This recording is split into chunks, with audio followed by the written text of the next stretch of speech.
Hi, welcome to the Pursuit of Truth. So, back to Gaza, and now Donald Trump has left the area. The Benjamin Netanyahu's plan of moving, displacing those people from their homes has begun, as they've been told to move to another area, and bombardments are taking place. And it seems always that women and children are caught up in this. I guess this is the nature of the kind of war that's being fought, like a guerrilla war. And I don't know what the technical term of it is, but that kind of where it's against terrorists, where they don't have like an army and a base and this, that, and the other, that they're hiding within the civilian population. What was interesting in the Sky News one broadcast you're going to hear, one of them is with a Labour MP, a finance minister, talks about the UK putting sanctions. I think there are sanctions now on Israel, including stopping to do a financial deal with them. But the interesting thing is she doesn't mention anything about international law.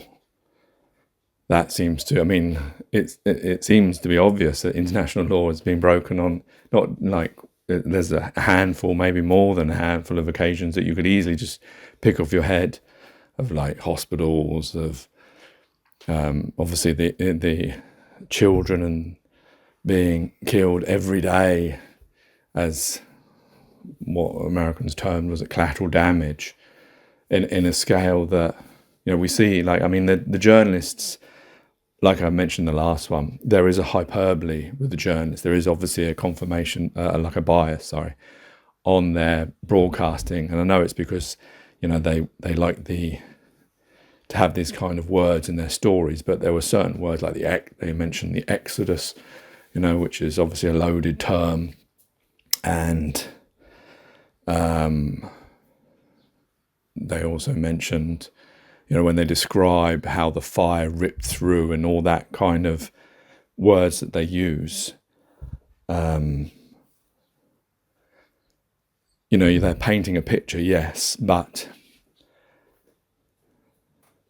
is very heavy on the hyperbole, on those kind of, making it clear that children are being, like there were two pictures of mothers over their dead daughters, wanting them to wake up. But just imagine, the thing is, like, you just see these images, and unfortunately this is audio, so if you haven't seen it, go to Sky News.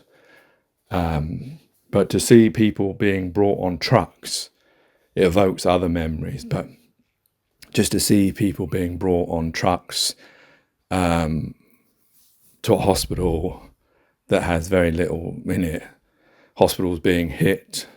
There's a British doctor that you hear talking about. He references Cambodia's killing fields and refers to what's happening in Gaza as a slaughterhouse. Another hyperbole there.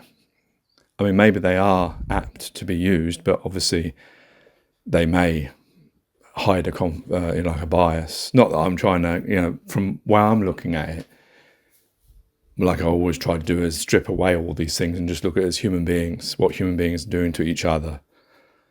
And, yes, I'm sure that, I suppose like the Israel government would say that this broadcast is very one-sided. It doesn't ever show because I assume, do the soldiers, I call them soldiers, the terrorists of Hamas, are they ever hitting any soldiers?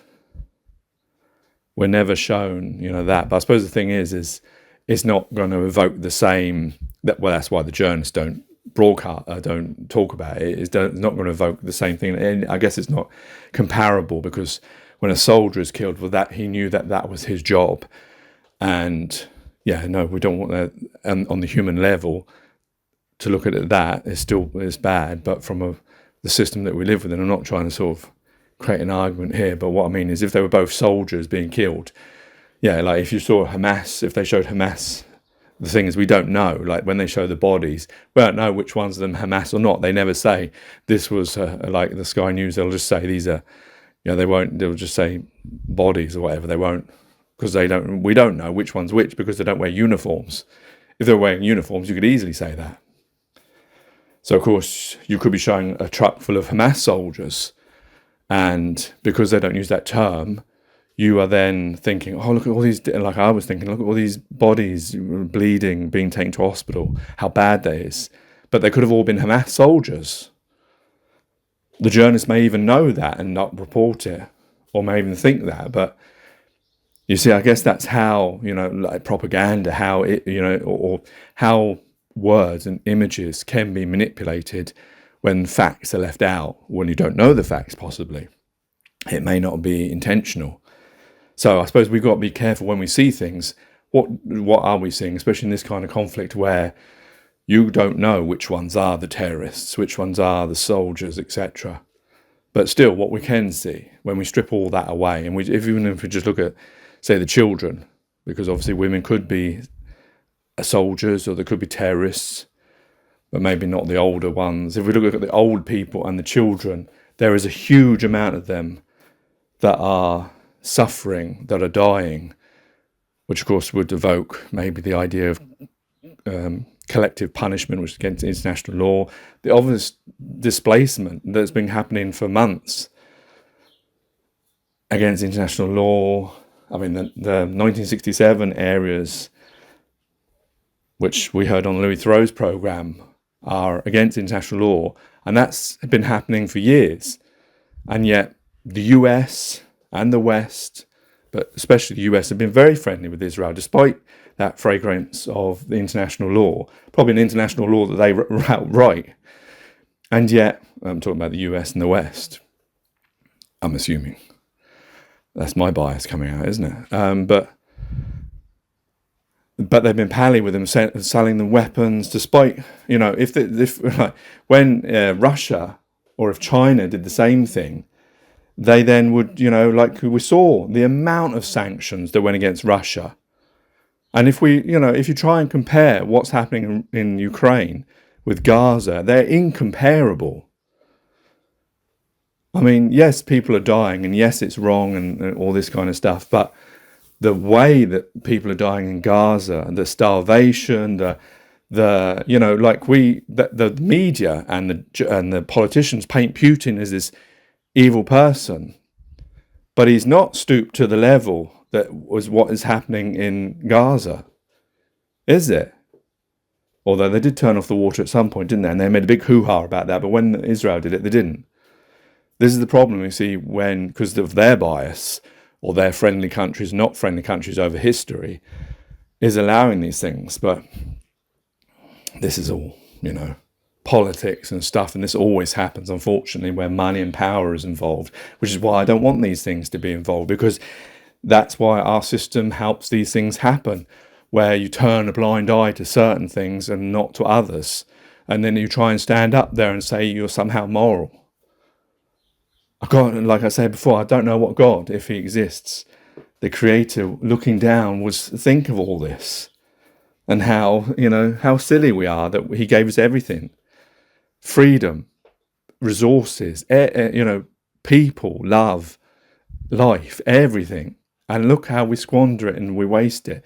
And the thing is, I suppose, like a lot of us are not involved in these conflicts in Gaza or Sudan, or what's going on in Haiti with the gangs taking over lands, all that kind of stuff, all the conflicts around the world. And so we can just sit down and watch Netflix or watch BBC and then enjoy ourselves, and then get upset when we see these things and then carry on, and etc.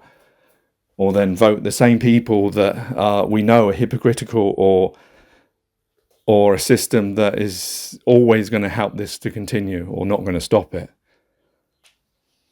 Until we get back to our roots which are that we're all one. We're all human beings, and no one can own the land. No one can own each other.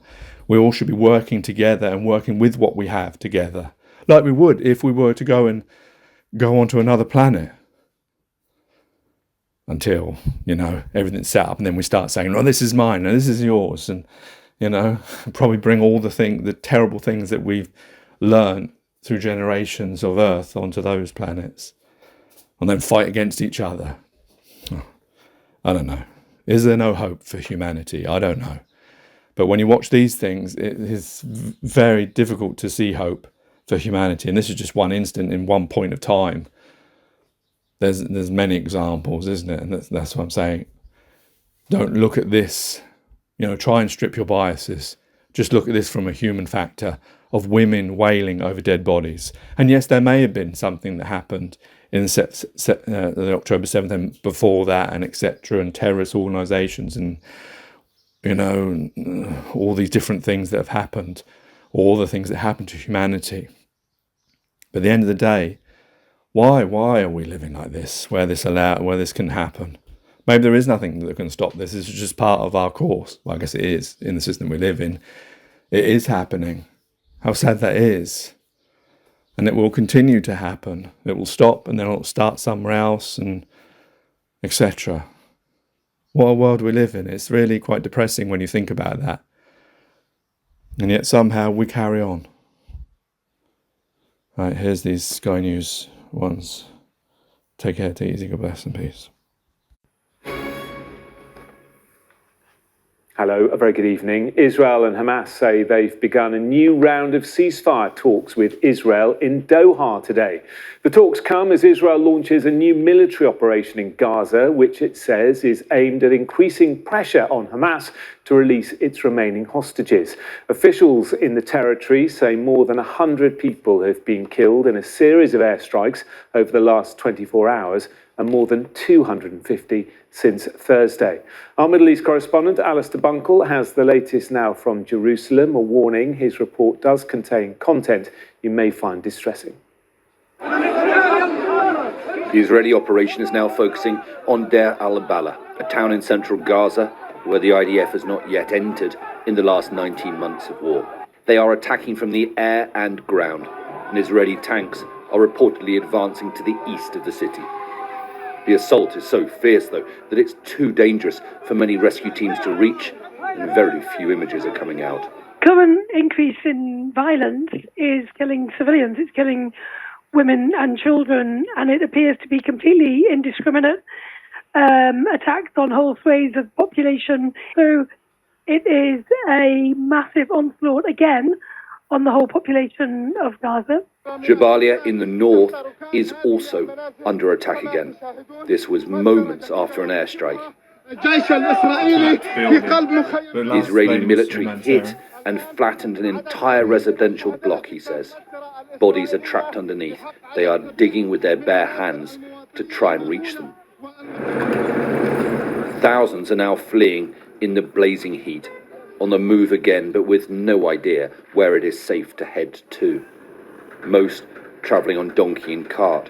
Fuel is scarce, but some have to make the hot journey on foot. They are weighed down by the months of war, and with bags stuffed full with whatever they could carry. Through miles of streets, destroyed on every side, forced out of their homes for the umpteenth time. Honestly, I've no idea where I'm going or where to take my wife and children. The situation overnight was horrific, and as you can see, I have kids. We left very late last night. The bombing and killing didn't stop. The number of injuries kept rising, and bodies are now lying in the streets. What happened overnight was criminal. This isn't normal warfare. This is indiscriminate bombing over our heads. We all slept under a bed just trying to stay alive and ready to leave when the chance came. And even when we left, the quadcopters kept firing at us, but there's nothing I can do. The IDF has dropped these leaflets over northern Gaza with a biblical reference to Moses and the parting of the waves. People of Gaza, the Israeli army is coming, the final sentence threatens. In Baghdad, leaders from the Arab League met to discuss Gaza and called on the world to help stop the Israeli offensive. Israel's reckless and aggressive policy in Palestine, Syria and Lebanon is pushing the entire region into endless cycles of confrontation. It's a policy aimed at escalating tensions on all fronts, granting Israel the right to ignite conflicts everywhere. Hamas and Israel say they've resumed ceasefire talks in Qatar today. But after so many failed goes, few have any expectation of a breakthrough. Alistair Bunkle, Sky News, in Jerusalem. Meanwhile, thousands of pro-Palestinian protesters have marched through central London this afternoon. Large numbers of people walked from Embankment to Downing Street, many waving Palestinian flags. The protest marks the 77th anniversary of the Nakba, the mass expulsion of Palestinians from what is now Israel. Demonstrators are calling on the UK government to step up its response to Israel's actions in Gaza and the West Bank. A counter-protest organised by Stop the Hate campaign was also held nearby.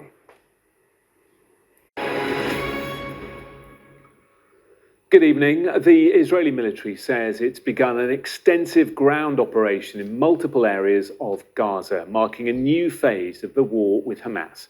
In the Strip, health officials say more than 100 people were killed in Israeli airstrikes overnight. It comes after the International Committee for the Red Cross called for immediate protection of civilians and healthcare facilities in Gaza. A warning, this report from our Middle East correspondent, Alistair Bunkle, contains distressing images.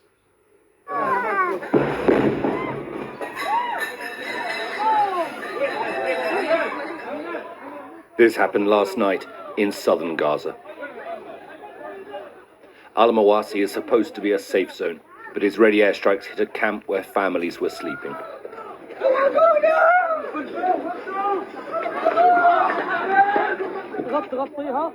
They desperately tried to put out the fires, even throwing sand onto the flames. But the canvas tent provided no protection against the blast, and the inferno would have ripped through before there was time to escape. Anyone trapped inside burned alive. They had to pick limbs and pieces of flesh out of the ashes. Charred, mutilated corpses were unrecognizable, making it hard to count the dead. But there is no mistaking the small form of a child's body. By daylight, this was all that was left. Well, it's another day of devastation here in Gaza. Stories coming from the north, absolutely horrific, particularly around the Indonesian hospital, but also in Al-Mawasi area this morning where 36 people were killed in so-called safe zone. It's difficult to describe in words what's happening here. Constant sound of bombardment, jets overhead. If Cambodia was the killing fields, then Gaza now is the slaughterhouse. In Gaza City to the north, there were yet more funerals today. Mahmoud had to bury her daughter.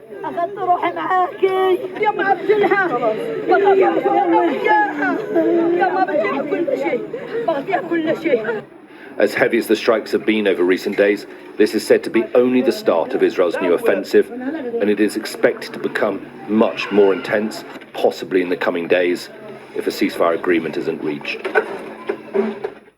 More Palestinian journalists have been killed in the last 24 hours, including Aziz al-Hajja, who was killed with his wife and children in northern Gaza. Ahmed al-Zanati, his wife Noor, and 2 of their children died when an airstrike hit their tent in Khan Yunis. Noor Kandil, her husband Khalid, and young daughter were all killed when their home in central Gaza was hit. And Abdel Rahman al-Abadleh had been missing for 2 days. His body has now been found in southern Gaza. 106 Palestinian journalists have now been killed in this war. The main hospital in Deir al-Balah has been forced to close and evacuate because of the fighting. One by one, they dragged and pulled patients on stretchers over rough and deserted streets. the never-ending hum of drones overhead and gunfire close by.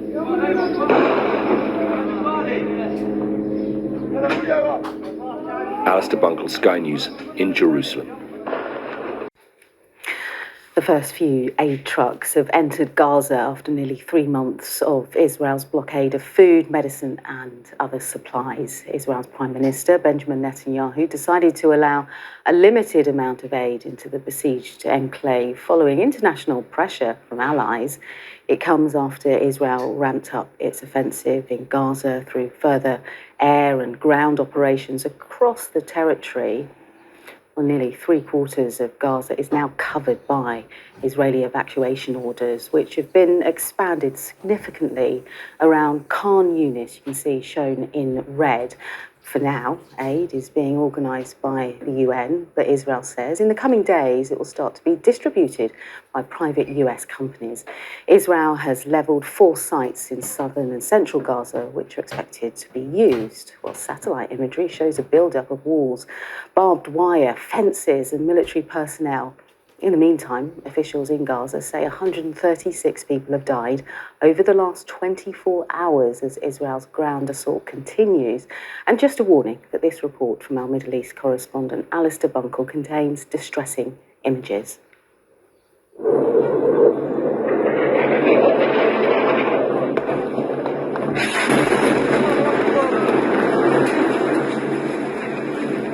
Israeli special forces went into Khan Yunis this morning under the cover of heavy shelling and airstrikes.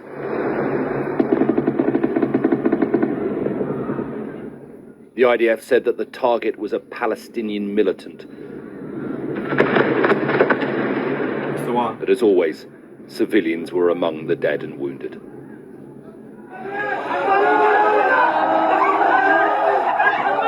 Some of them were brought to the city's hospital on the back of a flatbed truck.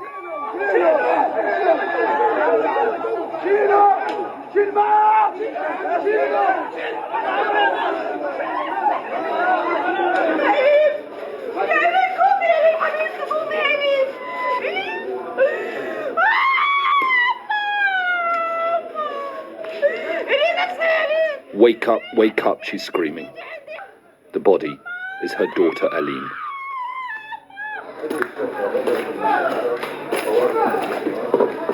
This storage facility at the hospital was hit, destroying medicine. The hospital's director said that most of the supplies were for dialysis patients. They claim they targeted a police headquarters. That place used to be a civilian police station before the war.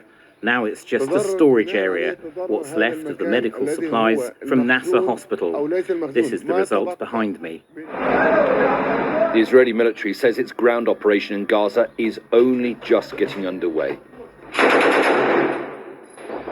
They released these images of troops and tanks moving through Gaza. They've warned there is more to come. After an 11-week siege, Israel says it will now allow what it describes as basic levels of aid into Gaza. We've been receiving reports that there is about 20 or 30 trucks or even less that are planned to come in. These are not confirmed reports, but the needs in Gaza are much, much higher than that. So we do hope that it's much more than just 20 or 30, because that's going to be a drop in the ocean amid this sea of needs. Israel's finance minister today said that Gaza will be wiped out and suggested the entire population will be permanently removed. The population will reach the south of the Strip and from there, with God's help, move to third countries under President Trump's plan. This is a change in the course of history, nothing less. The IDF has now declared the whole of Khan Yunis, Gaza's second largest city, a combat zone, forcing tens of thousands to flee. Hussein has been walking through the night and the heat of the day. She's an elderly woman. I've been walking since 1 a.m. I'm heading towards the beach area. I'm helping my son. He's gone to get his wife and family now. He has 5 kids. We'll be together when he comes back. With Israel's repeated threats to occupy Gaza, This now feels like an exodus, a slow, reluctant march to an unknown future, as the war, again, closes in around them. Alistair Bunkle, Sky News, in Jerusalem. Meanwhile, the leaders of the UK, France and Canada have threatened what they call concrete actions against Israel. Meanwhile, Israel's Prime Minister Benjamin Netanyahu has responded to that threat, saying this by asking Israel to end a defensive war for our survival before Hamas terrorists on our border are destroyed, and by demanding a Palestinian state. The leaders in London, Ottawa and Paris are offering a huge prize for the attack on Israel on October the 7th. You missed out the word genocidal. To the government now, Leah. Thanks for that news summary. Sarah Jones, Minister of Industry, joins us. Very good morning to you, Minister. Morning. Why don't we just pick up on that, the comments from Netanyahu that Leah just mentioned yesterday, saying that leaders in London, Ottawa and Paris are offering a huge prize for the genocidal attack on Israel on October the 7th. What's the government's response to that? Well, of course, the joint statement that we put out yesterday, to which he's referring, talks about the appalling suffering of the people in Gaza, and it calls on the government to stop the military intervention and to allow aid into Gaza, which of course is right. It also calls on Hamas to return those hostages. I think it reinforces the situation as we see it, which is that we want to see a two-state solution, and there's an important conference coming up on this that the UN is convening in June that I think will be important, and it follows on from what I think everybody will see as completely intolerable suffering of the Gazan people, where they are being forced into a situation where they're not having humanitarian aid. And of course, there's been completely unacceptable comments from members of the government about permanently displacing people away from their homeland as well. Now, at least 55 Gazans were killed in Israeli strikes on Tuesday, according to local medics. The continuing Israeli offensive comes as more aid trucks are allowed into Gaza, though the United Nations has warned that almost 500,000 people are facing catastrophic hunger. The UK suspended free trade talks with Israel and also introduced sanctions on West Bank settlers. We spoke to the Environment Secretary at the potential for further sanctions. This has gone beyond just self-defense on the part of Israel. This is an attack that we can no longer tolerate. So we are looking at what steps we can take as a UK government in concert with our allies to encourage Israel to stop the hostilities, get round the negotiating table and bring this situation, this crisis, to a close. You said the Netanyahu government has made things worse, not better. Are you considering sanctions on Benjamin Netanyahu? Well, we've announced the sanctions that we're going to apply. I'm not going to sit here and speculate on what more we need to do. I hope what we've announced already will be enough. Let's see what happens now. But this government is going to do what we need to do to encourage the Netanyahu government in Israel to stop these renewed hostilities, allow aid into Gaza, and encourage the release of those hostages. Mari, it does feel like quite a significant shift over the course of the last couple of days in terms of rhetoric and actions from the UK government towards Israel. Yeah, it does. And in terms of those three actions that they took yesterday, I mean, one of them has never been done before. So the UK has never unilaterally paused trade negotiations because of political or humanitarian reasons by themselves. So it is significant. It is something different. It is definitely a shift in rhetoric, but also action. Of course, there'll be backbench MPs, the likes of whom were heckling David Lammy yesterday in the chamber, asking him to call what we're seeing in Gaza a genocide. They will want the UK government to go further. They will want to stop all arms exports and presumably any trading really with Israel, for instance. But nonetheless, it does really mark a shift. The Israelis are clearly not happy with what the UK has done. We already saw Benjamin Netanyahu accusing leaders in London, for instance, as well as in Paris and Ottawa, of essentially kind of rewarding Hamas to an extent for its behaviour. And really that's because of that joint statement between those three nations. Now, when you asked Steve Reed whether this action was just the UK or was actually a joint effort from those three allies, He didn't really want to answer the question, but realistically, this is just the UK for now. The UK government will be hoping that other allies perhaps follow suit, join them in some of those sanctions, and perhaps that will put enough pressure on the Israelis and on the Netanyahu administration to perhaps bring them to the table, engage in some level of dialogue on perhaps a ceasefire, getting more aid into Gaza to prevent starvation and malnutrition. The difficulty will be from the Israeli side. They say that the Labour government has an anti-Israeli obsession, so they believe that there isn't potentially a fair viewpoint from the Labour government on this, and they say that essentially Hamas needs to agree to give those hostages back, and that actually if they were to do that, this would end up being over.